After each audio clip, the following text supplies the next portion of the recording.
Just what you need, Bill. All right, everybody, welcome. My name is William Bodie, and I am a member of the Phys Ed Summit team, and you are live at the Phys Ed Summit 4.0. We appreciate everybody uh, joining us this morning, this afternoon, maybe it's even night. So thank you again for showing up. And on the conference program that was emailed to you, there is a Tozzle link that we will be back channeling our program from today. So if you have any questions and would like to ask them of our presenters, we will definitely move them on to them and get them to answer those for you. So this presentation is live, but it will also be rebroadcast on the Phys-Ed-A-Go-Gi website. So if you've missed one, or all the other great ones that are out there, and you're on this one, there are more that you can watch later.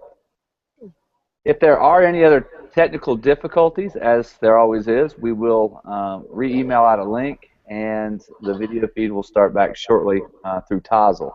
Actually, we'll use that through Tozzle. So I'm going to go ahead and introduce our presenters today for the short class period hacks. And so today I have Aaron, Jennifer, and Joe, and I've already had privy to seeing this talked about and the ideas they're talking about, so everybody's in for a huge treat. And so Aaron, I'm going to give it over to you, and y'all can introduce yourselves and get started. All right, well, thank you very much, Bill. I appreciate it, and appreciate all the work of the Phys-Ed-A-Go-Gi group as well, and all the work that's gone into this. My name is Aaron Beighle. I'm a faculty member at the University of Kentucky in kinesiology and health promotion, and I prepare teachers and do research and write and things of that nature. And I'll let each of us introduce ourselves, and then we'll move forward with the discussion. Go ahead, Joe. Welcome. Good morning. My name is Joe McCarthy. I teach elementary physical education in Farmington, Minnesota. I see my students twice a week for 25 minutes, and there are 700 students that I see every week. Hi everybody, I'm Jennifer. I was a classroom teacher and PE specialist teacher in Vancouver, Canada, and I'm now living in Australia, and I am an academic staff at a university in teacher education and health and PE education as well. So nice to see everyone. Nice to meet everyone. Thank you. And so how we're going to structure this today is we're going to have some slides that just have in general one or two terms on them, and then we're going to talk about each of those and our ideas, and we'll welcome questions as well. And we think this will be a good way to, our overarching theme, I guess, is efficiency. If you only have students for 25 minutes or 20 minutes, that what are you going to do to be efficient? And the first thing we have up here is procedures. And you're going to notice, I think, as we go through these topics, that the procedures and other topics that we talk about, there's a lot of meshing together. And what we mean by procedures is things like on the left here on the screen you see that's a poor version of a note from a parent. How do you deal with notes from parents? What do you do? And one of the things that when I was teaching, and now that I train teachers, I tell teachers to do is, if you get a note from a parent that says the child shouldn't be active, don't fret it that day or right then. Talk to the nurse, talk to someone else about it, and again, limit that, because if you take, and again, a theme you're going to see, if you take 3 minutes on that, that's 10% of your class if you only have them for 25 minutes. They're a little over that. So having procedures, what do you do with a child that comes late? Do you try and explain the activity to them, or do you send them to a partner, and that partner can explain it for the next minute or so? And so these are just in general some ideas, and I'm going to give Joe and Jennifer a chance to talk, and then we'll just have some discussion about this. And then as we move forward, if you have questions, let us know, and then we'll move forward to each individual topic as well. Joe or Jennifer? Yes, I will go next. Go ahead, Joe. The next picture is actually a picture of at my school, and one thing that I love to do is I love to greet my students. I want them to know that I'm there. I want them to know that I'm excited. And thirdly, I want them to know that they are entering a safe and caring environment, and that's important to me. And the next slide is actually another picture at my school. It's a whiteboard that welcomes the students. But on the bottom of the picture, as you can see, that the students know when they're entering the gym that they know what the instant activity is going to be, so they can get into it right away, which doesn't waste any time. So I explain this to them as they're entering the gym. And below that, they also see the lesson focus. So as they are beginning to get active, so we always talk about getting the brain ready to learn and the muscles ready to move, that they're going to understand what the lesson focus is going to be that day. And if you're working specifically with young children who aren't yet able to read boards or communicate in that sort of way, I would suggest just taking that time like Joe does and just giving a couple quick verbal instructions. It might be asking someone quickly what we did last week, giving them maybe 30 seconds of instruction today, what they're going to do. Then I let them run 3 laps around the gym just to get them settled, and then get them settled in the formation. We'll talk a little bit more about formations and using the lines and the spaces of the gym to get kids settled and ready for instruction. The idea is just giving short amounts, getting them moving, bringing them back, and having this sort of structure so that your lessons can run really smoothly from each week. I like how Jennifer said that you make them move to get them settled. That seems like such an oxymoron for teachers, but that's really, tired kids listen a heck of a lot better than kids that are ready to be active in PE. So I think those types of things and putting that together. You know, another thing, when I worked and tried a million different strategies for dealing with drinking fountain and dealing with going to the restroom, I learned the hard way, and some of you know where this is going, I learned the hard way to never tell a kid they can't go to the bathroom, because I did it once and I regretted it. I taught 3-year-olds all the way up, so but you have to develop procedures for how do you deal with the bathroom or drinking fountain. Do you have it when the music's on, they can get a drink, and the music's off, they can. If the teacher's talking, they can't. But those types of things will help make your lesson so much more efficient, that the things you don't have to deal with as a teacher, and you work with students. And, you know, kindergartners can't handle it as well as a 6th grader or a freshman, but working in those procedures, I think, will help make things a lot more efficient, because it takes the burden off of you as a teacher. But as Joe and Jennifer talked about, it will help help you move forward with your lesson and get those things going well. Does anybody else have anything to add about procedures before we move on?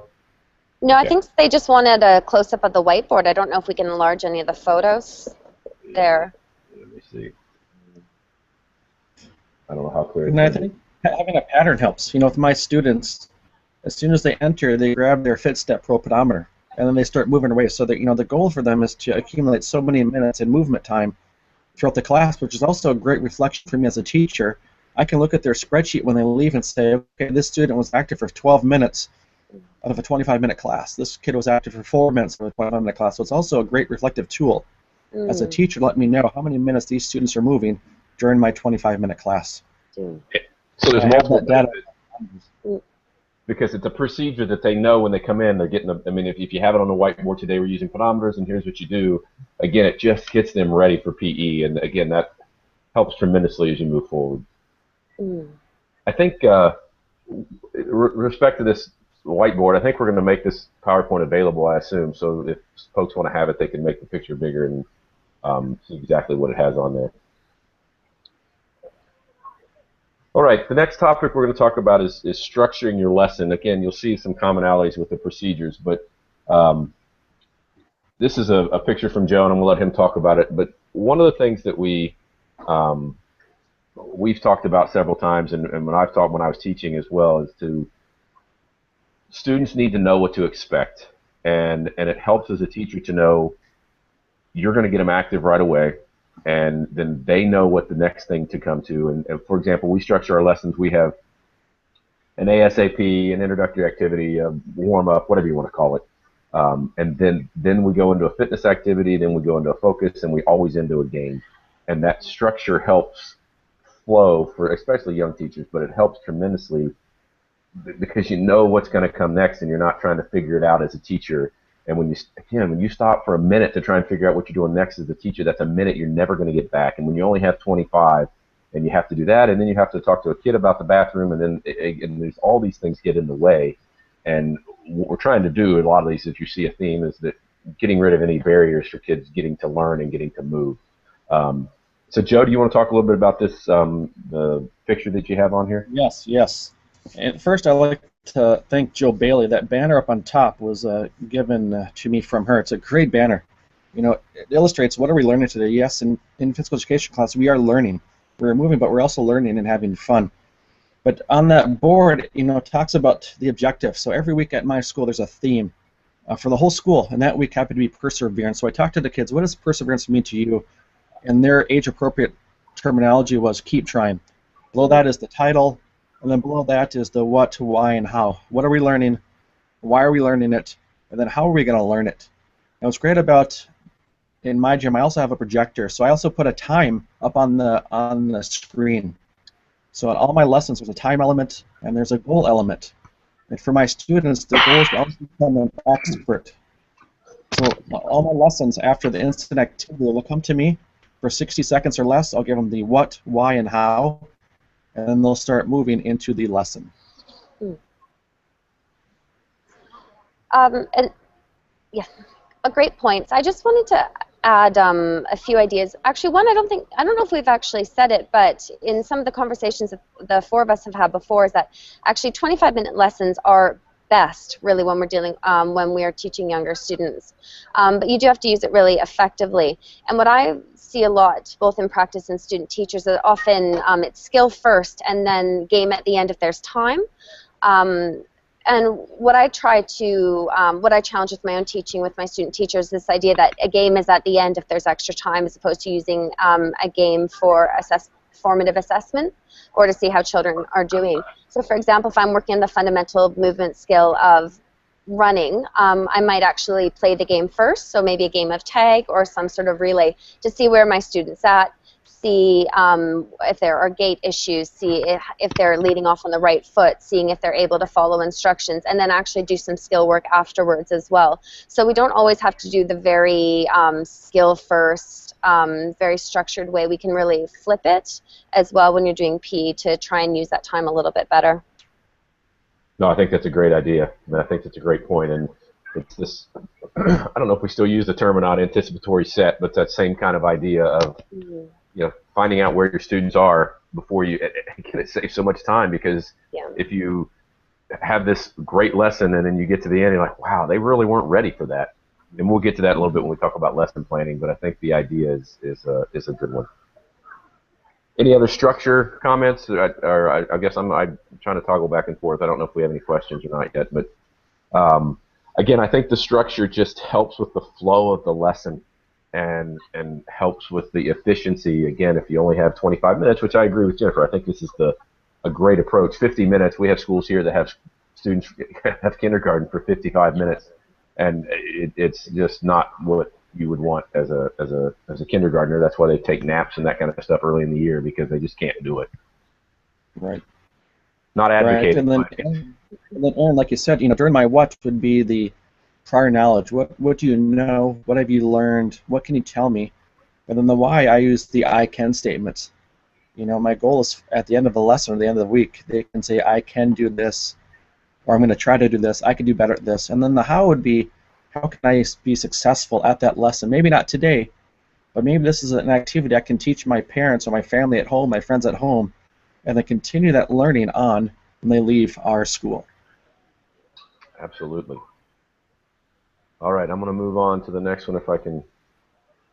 This is one that's near and dear to my heart. I think it's one of the things that, I'll be honest, I think in teacher preparation we don't spend enough time on this. I think we spend a lot of time teaching students how to use a cooking analogy, make recipes and make menus, but we don't teach them how to cook. And this classroom management piece, and we'll talk within this, I think, is instruction and teaching, but we'll talk about that in another slide. But the idea here is to be efficient. So do you have a signal that you say freeze, or you turn the music off, or you say Buckeyes, or you say whatever you want to say, and the kids know that means that I'm supposed to stop what I'm doing? And when I teach, it's put your hands on your knees and your equipment on the ground. That's just how I do it. And with middle school and high school, I use a little different. But do you have a signal that I can stop you, give you quick instructions, and get you going again? And whether it's some kind of provocation, whether it's I have a safety thing I need to address, or I have a new rule I need to add, that is a huge piece to being efficient. Another piece on here, these two little kids together, is grouping kids. I think Jennifer's going to talk a little bit about this, but having some system for how do you get a partner. and it can't take a minute to get partners because you have 25 and you've just taken 4% of your class to get partners for how long? One activity, two activities. Another piece of this is the equipment. My apologies that it's mostly team sport equipment. I couldn't find a picture of any real other PE equipment that was as efficient as this one. But do you have your equipment spread out, or is the equipment all in one spot and it takes a minute or two for kids to get over? Because you have, when I was teaching, just these dumb things I did. I had a milk crate full of beanbags, and I would just tell the kids, hustle over and get a beanbag. Well, they hit heads and all these things, and it wasn't efficient at all. So then, and again, we've talked about instructions, and we'll talk about nurturing positive behavior. But Jennifer, you had some ideas, I know, about classroom management and using lines and things of that nature. Yeah, fortunately, when you're usually in gyms, there are lots of lines. There's circles, there's lines, often there's colors. So when you're giving instructions, sometimes you want children in a circle, sometimes you want them in a line, sometimes you want them in pairs. So think about the space that you're in, whether it be a gymnasium. If you're outside, you can use chalk or put tape. Think about the sort of groupings you would want children in. I have little X's all around the gym sometimes when I want them spread out, or I use hula hoops, throw them down on the ground, have students stand in them. I use the lines, I use the circles, so that way I can just say circle, formation, on the line, red line, green line, and they move really quickly and they're ready to go. There's also lots of nonverbal ways I use to get students' attention. I might just start clapping, and when a few starts clapping, I might start tapping, and then I'll just move to different sort of movements just to get their attention without having to yell and scream. So lots of little things like that as well can work, especially when you're waiting for them to be quiet and go even after you blow the whistle. So you're not always yelling for students to be quiet, using other ways for that to work. And once you sort of adopt those sorts of techniques, get the formations, get them moving, get them paying attention and watching you, it means instruction can just happen that much faster afterwards. Yeah, great points. I've used many varieties of methods. I use the radio. I raise my hand. I have a timer going with my iPad on the screen. There's many opportunities for students to know what's going to happen next, but it starts in the hallway for me. They know what to do, come in, they do the instant activity, we do the lesson focus. So everything has a count. Every minute's important in my lessons, and the students know that. And just related to these, there was a question back when we were talking about procedures from Rev PE. I don't know, Bill, do you have where Rev PE is, but how many routines and procedures do you teach at a time, and how long does it take to get into these procedures? And for me, I don't want to say dumb enough, but I was dumb enough to think that, you know, kindergartners, I could get them to do these types of things. And so I tried, and it didn't work. But the procedures are what I teach at the beginning of the year, and then I go back to them as necessary. Sometimes they just, you know, for some reason over the weekend, they forget that when I say go to the red line, that means hustle to the red line, those types of things. But early in the year, I focus on freezing. And especially with the kindergartners first, if you have 3- and 4-year-olds, that too, if you can get them to freeze, let me know how you do it. But the younger kids, just adding partners, and then adding how to get partners, then adding how to get equipment and practice that. And it's not just okay, when I want you to get equipment, you need to hustle over and get your equipment and come back. And when I have them get equipment, I always give them something to do, because if I don't give them something to do, they're going to find something to do with it. But the big part of my lesson is hustle and get a beanbag and come back and toss and catch, and then you're going to put your beanbag back.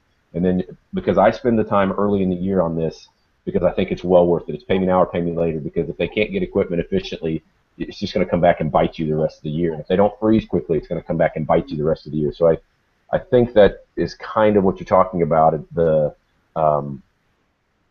teach them this, and you have to revisit it. I mean, you know, I've taught 8th graders that I've had 8th graders trying to get in groups of 3, and they, you know, 6 of them staring at each other, and they can't figure out how to get in a group of 3.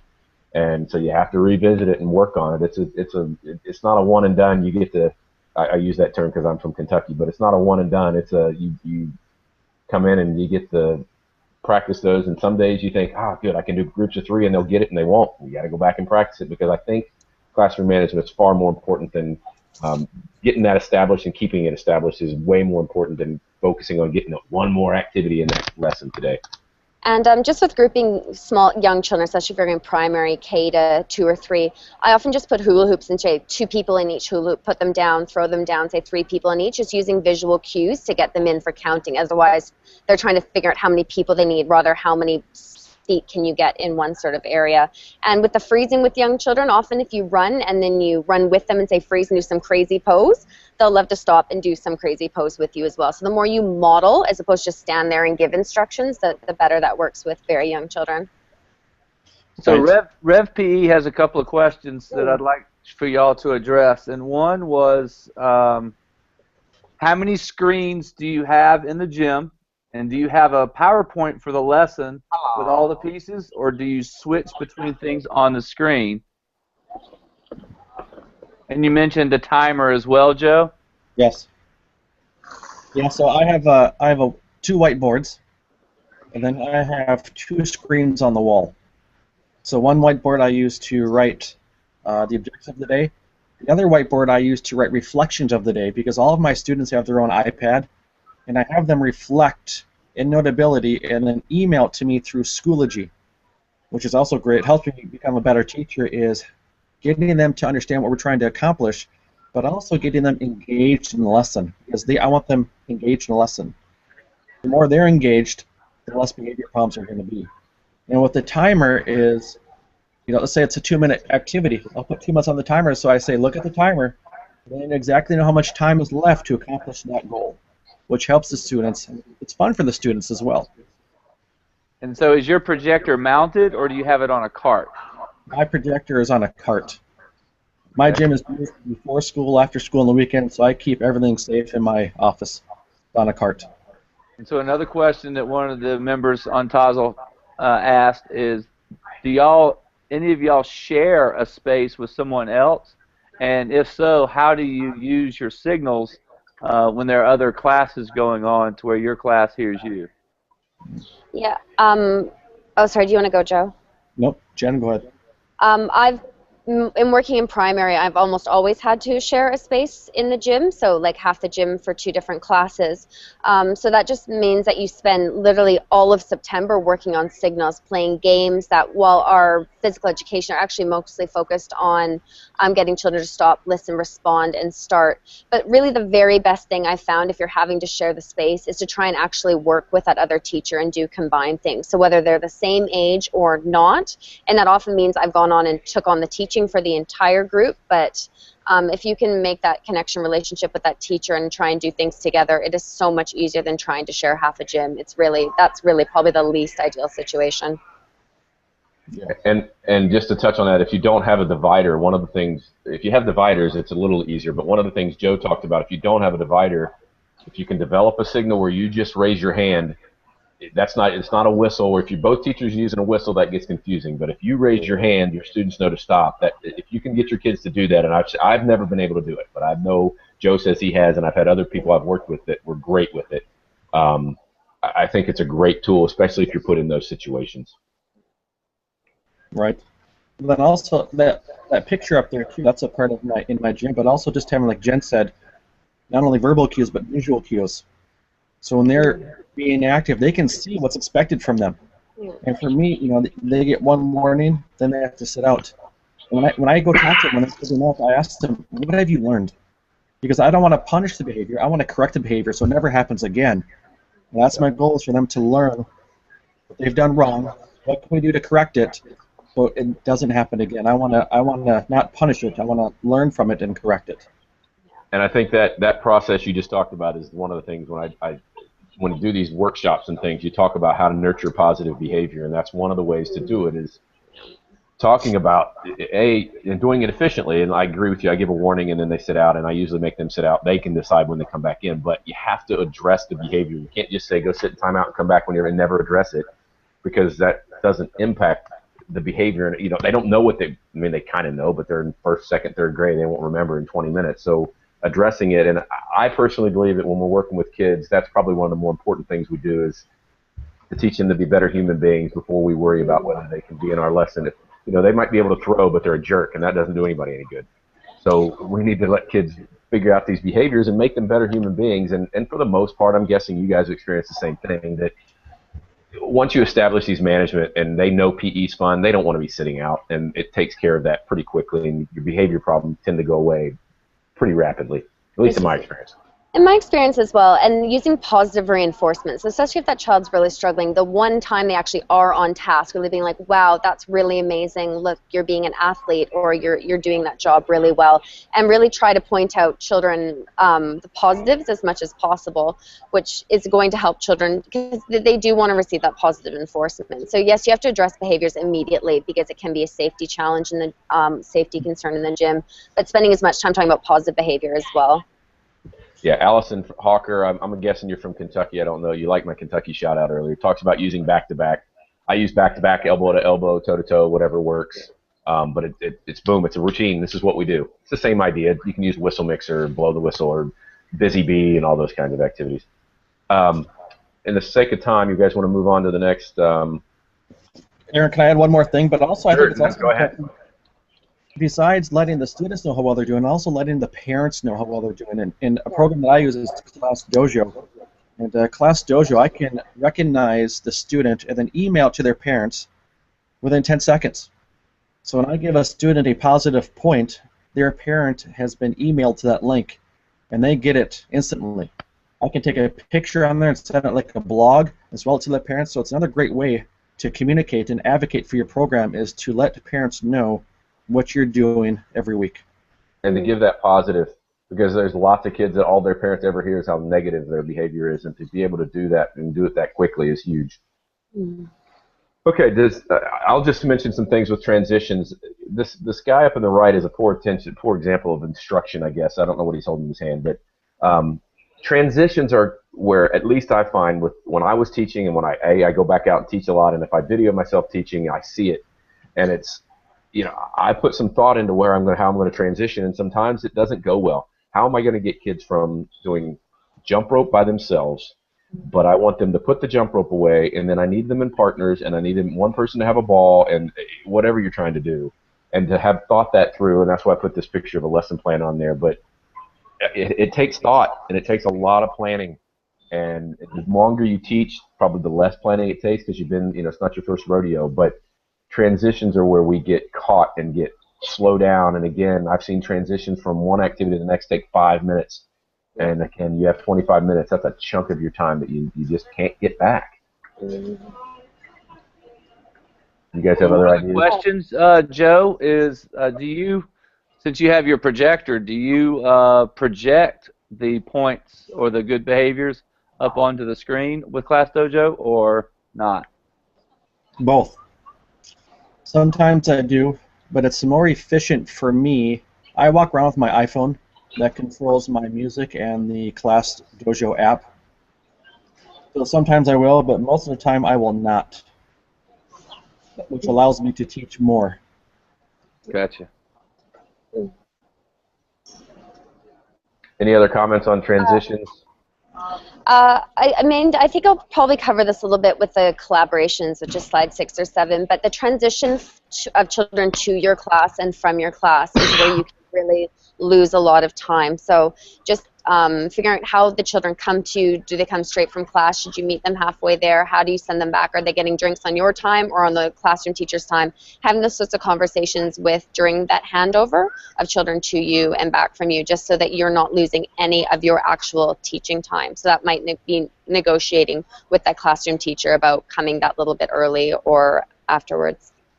And related to these transitions, classroom teachers always ask, how'd they do today? I never say they did poor. If it was an awful day, I'd never tell the classroom teacher it was an awful day, because the only thing good that can come from that is she's going to punish them, or he is going to punish them based on that. That was a great day. We did great, and move on, because most of the time, and I also try and use that transition to talk a little bit to the teacher, maybe even trying to get them to come down. Maybe we'll talk about this in collaboration, to watch more than the beginning and the end of the lesson. I mean, they don't have any idea what goes on in PE, and it's a great time to talk to them and get to see that. Mm-hmm. Joe, were you going to comment on transitions? Yeah, with transitions, like I said before, every minute's important. So what I do is I will verbalize the next transition while they're finishing up the last activity. And for my school, it took some time, but the students have been accustomed to that transition. And also, the other thing that I do is I will either demonstrate it myself, or I'll have the next person or the next partner group demonstrate what they need to do in order to start the next lesson or the next activity. And then what I'll do is after I tell them what to do, I'll start the timer. And the students will move and perform the next activity. They understand that the timer has been set. So they need to accomplish what they need to do immediately, and they get started so they can become successful at the next activity. You know, something related to that, I have made this mistake several times, and so I don't make it anymore. But if I'm getting kids to model, I always ask them first and practice while everybody else is practicing something else, because then the modeling goes so much more efficient. Nothing worse than getting two kids trying to explain it, and then they don't have a clue what to do, and then you have to explain it again. And like Joe said, every minute is important, and that takes another minute. That you can see all the mistakes we're talking about that we make and not being efficient that add up. I mean, we've listed at least 40 of them today. That, I mean, if we make any of these mistakes, we lose valuable time. Mm. It's true, and if you do want to give children the opportunity to showcase, but modeling, you're not sure if they're able to, especially if they're young, to demonstrate the skill correctly right at the beginning, then giving just little time for children to show something for 30 seconds at the end of a lesson, like highlighting maybe 3 or 4 children each lesson, is a way to have that involvement and engagement without actually sacrificing a lot of time getting the front end modeling or worry about redirecting things that haven't modeled correctly. Right, and then during the activity, you know, I encourage mistakes. I want them to try. Yeah. I want them to problem solve. I want them to struggle. I want them to think. And then hopefully at some point in time they'll have success and they're going to realize, I tried, I can do this. If I keep trying, I will be able to do this. So again, it goes back to those I can statements for me. All right, we'll move on. This is our last topic, and then we'll start delving deep into these questions. I see there's a lot of questions on Toggle. So the last one we'll talk about is collaboration, and I think this is huge. I think that when we work with classroom teachers and to, as some of the things Jennifer mentioned, that to try and get these get the classroom teachers on our side, and it's as simple as, you know, you all have classroom teachers that drop their kids off early and pick them up late and claim it's because their clock's off. Well, your clock can't be off in 2 different directions in 30 minutes. But with that collaboration works well to have that system of they bring them down. I remember we had 4th grade that would just come running down the steps. We were about 3 stories down in a gym in Dallas, Texas. And when they came running down the steps, I knew it was because their classroom teacher hadn't come down with them. Well, we stopped them and walked them back up and practiced that. Now, did that take some of our time? Yeah, but we had to remanage them. When they come running down the steps like that, we had to remanage them when they got to the gym. And if we come down in a normal fashion, in a peaceful fashion, it's not as difficult. So those are just some examples, and I know Jennifer and Joe have some ideas on collaboration and getting support for the programs and things. Joe, did you want to go? No, go ahead, Jen. Okay. One of the biggest things I want to talk about in collaboration is just in supporting, like if we have the students 25 minutes a week, 50 minutes a week, either 1/2, we know that's not enough physical education for the entire week. That's what we have with them, but we know it's not enough. And we know classroom teachers have a lot more time, but they don't have the skills, necessary skills often, and possibly the interest or the expertise to actually do it. So I've found it's been just really helpful to just have a little one-pager, or just in the staff meeting, just let teachers know sort of what you're focusing on that month or in that term, and just giving some really quick, helpful suggestions of things they can do. If they have 15 minutes, they can take their kids outside and just do something that's reinforcing what you're working there. That helps students, that helps the teachers, because those children need to be moving throughout the day, and some teachers aren't doing that. So that helps your students, that helps the teachers with their class. It just works together all in all. But that really needs to generally come from the PE teacher, because classroom teachers often don't think, oh, the PE teacher wants to talk to me and collaborate. That's often not my experience. So sometimes it takes a little bit of our effort, and we sometimes have to smile and just go on and on about how, you know, we just want to be helpful and we want to work with you and all that thing. But it does really make for better learning environments for our students in the long run when we do that. Yeah, I mean, great points. What I do is I also email, you know, my calendar to all of the classroom teachers, what I'm going to be teaching that week. So it's also great to say, hey, if you're an expert in this field or you have a passion in this activity, come and join us. Many times throughout the year, I'll get that classroom teacher to come join us in that activity, and the kids just love it. They love when they see their classroom teacher being active. Definitely. And I'll also take videos of our lessons, and I'll say, hey, when your kids are going outside for classroom break, have them try these lessons, these activities. And I'll send them home to the parents, either on Schoology or ClassDojo, and say, try these activities at home. Since I see my students for 15 minutes a week, I have students create an activity log that they have to submit to me through Schoology on what they're doing at home. And I combine my program with our art program, and they design their own tennis shoe. And on the 4th grade side, I have all their 4th grade shoes. On the 5th grade side, I have all their 5th grade shoes, and then we just remark their points on when they're active at home. So it's just another great way to collaborate with teachers, get them active at home, and then see their success. And I think anytime we can do things for teachers or to work with the classroom teachers, it helps, and it builds rapport within the school. And for example, if you're a teacher that sometimes you're in your gym and sometimes you have an outside space, if you have to have them bring them to the gym and it's a 3-minute walk to your outside space every time with you as a class, that's time you don't get. And if you can work it out and you build rapport and you build relationships with these teachers, the classroom teachers are much more apt to bring them. But it goes back to what Joe said. When Joe said that, it just reminded me of this, is sending them an email to say, hey, we're at the outside space today or with the inside space today. And if you know in advance, you tell the kids, they'll remember. Obviously, they're pretty good about that kind of stuff. But these other collaborations, a little bit outside of PE, but if you teach games during PE, as Joe said, that they can do outside of school or even at recess, and let the classroom teachers know if they're the ones supervising recess. Again, it's just one more way to take PE from inside the walls of the gym and put it into recess and get them more active and take it. You only have 25 minutes, as Joe said, so if you can get them to be active other times of the day, then you've expanded your 25 minutes and done it effectively. There was a couple comments up here earlier about shoes and bathrooms. Again, if you work with your classroom teachers, and we always said drink and drain them before they come to PE, so they go to the bathroom and they get a drink, and then they come to PE, and we would ask the teacher, have they been in the bathroom to drink? So we know that that's been taken care of as we met the class. And again, it goes to another reason you want to greet your class at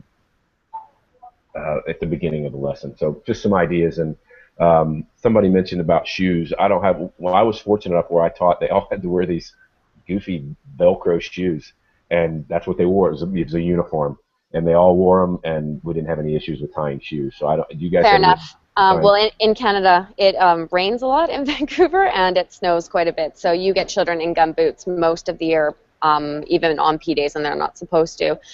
Depending on the activity, I either let them participate in their boots or bare feet. It's not ideal, but if it's either that or they sit out and don't get any physical activity that day, then I see that them moving is much more important than them having. They need to be safe, but if it's bare feet, that is the safest option. Then I let them do it. So. But yeah, it's challenging when children come in boots 8 months out of the year. Right. With bathroom breaks, again, like Aaron said, I ask the classroom teachers to have them try to go before they come, and sometimes they can't. And I'll ask the student, can you wait? If they can wait, great. If they can't wait, then I'll let them go. Same with the water bottles. But going back to the shoes, is I have a box of shoes, and if the kids have PE that day, and they wear boots to school, they come down before they see me in the morning to get those shoes. So when they come to me later that day, they are prepared, which saves me a lot of time and them a lot of time, and it wastes no time from them learning. And going back to collaboration, we have before school and after school. And a lot of times, they play dodgeball, which is something that we don't recommend either to shape. And so I'll invite those high school kids or those adults to say, come in and observe my classes. Learn other opportunities that the kids want to do that don't involve human target games. So just another way to collaborate with those people. And also advocacy. Write to the school board, invite the school board, invite your admin, write to the local newspaper, present in a state conference. We could be cut at any time. So advocate for yourself. Promote what you do, because what we do is important things. What we do affects their test scores, what we do affects their mood, what we do affects their health. So promote and advocate for what you do, because we got the best job. I agree. If you can demonstrate that it's evidence-based and it supports students' development and learning, I agree. You advocate on and on about it. Because, I mean, there's schools that ban, you know, balls because they're dangerous in the playgrounds. I mean, at some point it just gets very silly. Like, we do need to make sure children are active. So I totally agree. Make sure what you're doing is best practice and then do it. Make sure you can continue. Yeah, and share it with everybody else. Exactly. Get on Voxer. Two great professional development tools. That's free. Learn from them, collaborate with them, and then share what you're doing so we can learn from you. And related to that, Bill's mentioned it a couple times on the Tozzle, but be sure to, if you're interested in keeping this going and discussing this, we have a few more minutes left, but I won't want to forget about this, and I'm notorious for forgetting my closure. Get on Twitter, ask questions. Several of you have left your Twitter handle on the Google Hangout, so check those out. And again, it's one of these that you have to continue with these and sharing ideas, because you're going to run into something Monday morning that you haven't ran into before, and you're going to want ideas. And obviously, there's not just the 3 of us or 4 of us. There's other people on here that have ideas, and other people will be watching as well. And I think this is one of those things that we spend a lot of time in PE focusing on the next best game, or, you know, what are the rules to that, and what if a kid has 1 foot in the air and 1 foot down, is that in or out, and all we worry about that, and we lose sight of all these efficiency things and sound pedagogy and instructing. That I think if we can continue the education on this, I think it combined with all the other activities we have, we can solidify and help come together a little bit in the group. But that's all the topics we have. But are there questions? I assume, Bill. I've been trying to toggle back and forth, but I haven't been doing very well. Well, you have done really well, because I think you've answered most of the questions. We did have one about ClassDojo again for you, Joe. Is how would you recommend? You know, we have kids always coming and going. You know, we have kids leaving the school, kids coming to school. How do you manage ClassDojo to where that's maybe not that big of a deal? Say that again, Bill. Rephrase that. How would you manage your ClassDojo with kids unenrolling and enrolling into your class frequently? That's challenging. You know, I have kids do that as well, and I just do the best I can. You know, I want to reward students who are doing well. That's my main focus. I don't want to be punishing kids and focusing on negativity. And if a kid's doing well, you know, I have their parents linked to their account, and then I just want to try to reward them as best I can, as often as I can. I reward every class. You know, so on ClassDojo, you choose the behaviors that you want to reward. That was my fault. I misspoke on that question. How would you recommend managing ClassDojo with student enrollment frequently changing? I found the question, so. Okay. That's hard. It's challenging because you have to have their parents' email link. So if you don't have that, then their parents won't get to their account. How do you get kids' emails at the beginning of the year? At the main office. So for my secretary, I get to their parents' emails. Or another way you can do it is print off a piece of paper that has a link to it, send it home to their parents. Their parents can email the link to themselves, and it goes right to their phone. Ah, okay. Very good advice. Very good advice. You can email it or just print off a paper and hand it to the kid with the account code on it. Gotcha. Okay. Well, we are all sharing our Twitter handles because we've had some great discussion on the Tozzle link with just what class sizes and class numbers or times. So I think this has been a really great talk. Can y'all tell us again how long your classes were or are? For me, the ideal amount for working with anywhere in elementary, but specifically in primary, is 25 minutes. Absolutely. So often class blocks are 15 minutes, so I would actually negotiate within the school and other teachers to cut them down, so I'd get 2 25 minutes a week instead of 1 50-minute a week, because once a week is not enough, and it's too long for 5 to 7-year-olds to try and be moving that long. So if you don't have 25-minute blocks and you teach in elementary, I'd suggest trying to actually have more 25-minute blocks. So you'll find it much better. I'm going to jump in. When I was teaching, we had them for a half hour. I think we had 3, 4, and 5-year-olds for 25 minutes. In Lexington, most places have them once a week for 55 minutes. And what I've encouraged teachers to do is work with the art teacher and flip it so they only get 25 minutes, and then they flip the special. So they get 25 minutes of PE and 25 minutes of art twice a week. And I'm actually getting ready to collect data next week at a school that's done that, and they've had huge success because they get smaller times and they get it twice a week, and the teachers love it as well. Joe? Right. I trade with my music teacher. So I see kindergarten through 5th grade twice a week for 25 minutes, and I'm in a building of 700 students. So 15 minutes total per student per week. Well, great. So we need to wrap up. I would ask that one of y'all would share on the Tozzle the PowerPoint. I have several folks that would like to see the pictures again, because obviously sharing is caring. So. Well, and Joe has some great photos. So. Yeah, Joe, can you do? I don't know. Can you do that? One I have obviously has typos in it, and I didn't save it the right one.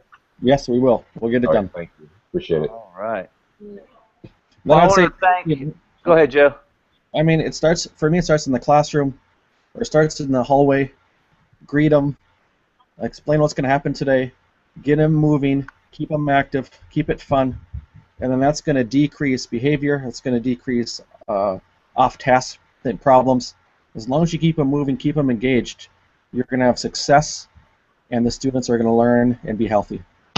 And I just say, let's keep this conversation going. And again, I know a lot of you put it to Twitter, but I think it's a huge bump forward if you can keep this going. Yeah, agreed. This is it. This is how we learn about what people are doing, how we improve our practice and help improve others. So thanks everyone for listening and sharing, and I look forward to the continued conversation on Twitter as well. Hopefully it continues.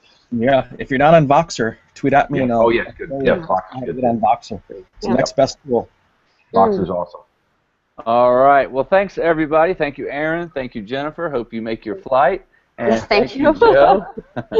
Jennifer, if you didn't notice in her background, does this is the Vancouver International Airport. Right. So we appreciate everybody being following us online through the Google Hangout YouTube channel as well as the back channel of Tozzle. So I hope that you've had some information you can actually take back and use for your Monday class. So from the Phys team, Aaron, Jennifer, Joe, and myself, all right, I hope you have a good day. Thanks. Bye. Bye.